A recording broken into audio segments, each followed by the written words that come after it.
magandang araw po sa lahat.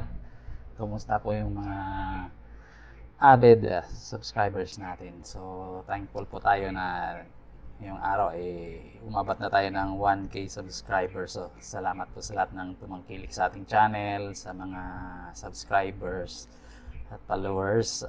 Thank you very much at sana'y marami pa tayong views para maging successful yung page natin. So, this time, mag-topic tayo regarding dito sa X-Star R7000 na motor oil natin. So, as I said, nakaraan na magkaroon tayo ng separate topic sa ganitong oil. So, ngayon, ito na. And, nag-change oil ako ng May 18. So, as I check the odometer, so ipa-flash natin sa screen yan, naging 1,800 yung sa nirecord ko sa trip ko na odo ng ating oil. So, ang ating kabuang odo naman is almost 20,000. So, ayan. Okay. Then, nag-change oil tayo hapon na. So, hindi ko na videoan. Picture na lang. And, as I record. So, sa sinabi ko na nakaraan, obserbahan ko talaga kung may bawas yung oil. So, as recorded doon, and pa-flash natin yung ating bagong oil na isasalin doon sa ating motor. So that is 650. Dinagdagan ko ng konti para sa mga residue niya sa panel natin or yung imbudo natin yung pagsalin. So may matitira yan, hindi yan exact na 650. So dinagdagan ko ng konti. And then after that, nang natapos na natin yung pagsalin ng bagong oil natin, measure ko yung na-drain ko na used oil ni X-Star. So ito yun, yung isa punong-puno pa to. Then as I record, ipa-plus natin yan sa ating screen. So yan na lang yung ating na-drain. So, hindi siya umabot ng 600 ml. May konti sang bawas sa 600. Mga almost 5 ml or to 10 ml yata siguro yung nabawas dyan. Pero yung nilagay ko talaga dyan is almost 650 din. Kagaya nung na-flash natin yung una, yung bago. Yun. So, as experience for almost ilang buwan, since November pa ako nag-change oil. So ipa-flash din natin yung record natin sa change oil. So yan, November yan. So ilang buwan, December, January, February, March, April, May. So 6 months. So may bawas. So hindi gaano karami. Hindi siya kasing dami ng magbawas ng mga ibang motor oil na nagamit ko nakaraan. So, ito, mga almost 60 ml lang yata yung nabawas niya sa kabuuang 6 months kong gamit sa kanya. So, sa katagalan rin siguro ng paggamit ng oil, may tendency magbabawas yan sa evaporation, sa sobrang init.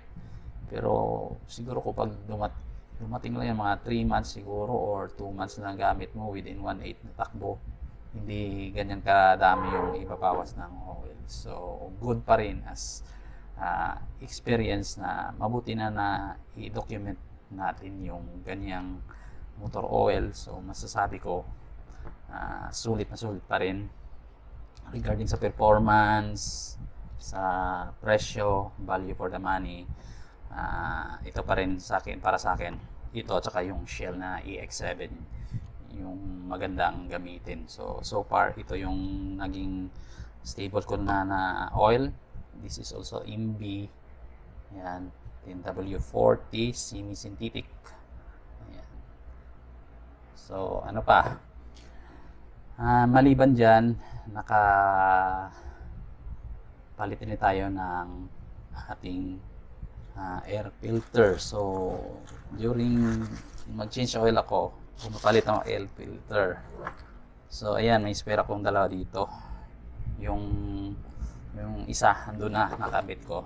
So every time na mag-change oil ako, kasabay na ng palit ng filter. So yung filter ko recycle, nire-reuse ko ito kasi as per manual naman pwede mahugasan yung ating filter, and pwede din siyang gamitin, i-reuse natin as long na okay pa yung itsura at saka yung kondisyon. So dito kung makita nyo, ayan, maliwanag pa yung kanyang parang deeper na filter. So pag hinugasan mo kasi yan, try mo linisin kung kaya pa. Sa akin kasi almost 2,000 lang, may mga alikabok dyan, pero hindi masyadong maraming oil. May mga oil lang ditong residue sa gilid, pero pag hinugasan mo, okay na siya. So ayan, pwede ko pa magamit ulit.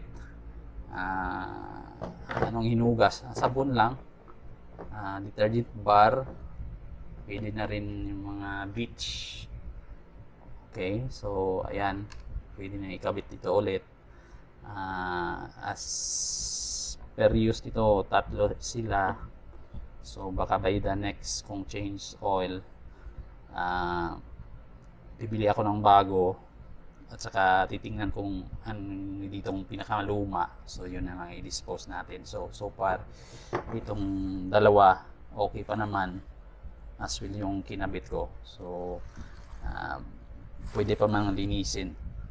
And then sa ating gear oil, so aking gear oil kung sa manual is tatakbo ka ng mga 8,000 na odo. So every katatlo kong change oil, nagpapalit ako doon ng gear oil. So yung gear oil kung ginagamit is Yamaha. Sorry, wala ako ngayon sample, pero Yamaha na gear oil. Kung sa akin yung udo ko mag-change is almost, kung every change oil is 2,000, mga 6,000 lahat. Every 3 interval ng 3 change oil kung pumapalit ako ng gear oil. So mga almost 6,000 yung odo, palit na ako ng gear oil. So mas maganda, wag na nating paabutin ng 8,000. Pero that time pag nag-change ako ng gear oil, malinaw pa yung gear oil natin. So hindi siya, parang hindi bumiba yung quality ng gear oil natin. So 50 ml lang naman yun. Sigurado yun lang na 50 ml rin ibabalik yung gear oil dun matapos nyo i-drain. So yan lang po lahat ng ating mga maibigay sa inyong feedback, especially dito sa ating X-Star R7000. Hope na may idea na kayo kung gusto nyo gumamit ng ganitong oil. Recommended ko po ito sa ating Birdsman, at saka ito ay may tatak ding na Birdsman dyan, kita nyo, ayan, may Birdsman talagang picture. So para sa kanya ito. So ano pang hanapin natin sa iba? Kung regarding naman dun sa ibang mga motor oil, hindi ko pa na-try, lalo na si Mutol, pero sa feedback nila may bawas daw. Pero ito, as tested, ikatatlong gamit ko na ito, may bawas siya pero konti. Hindi siya nababawas na sa iba. Pag salin ng change oil or used oil nila, 400 ml na yung natira. So malaking bawas talaga yun. Dito hindi mo mararamdaman na ganun karami. Almost 60 ml, konti lang talaga for 6 months. So feedback na kayo kung anong masasabi nyo regarding dito, or may recommend kayong oil na hindi talaga nababawas simula sa pagsali na bago at saka pag drain nyo, ganun pa rin yung measurement. So mas goods yun. So comment na kayo dito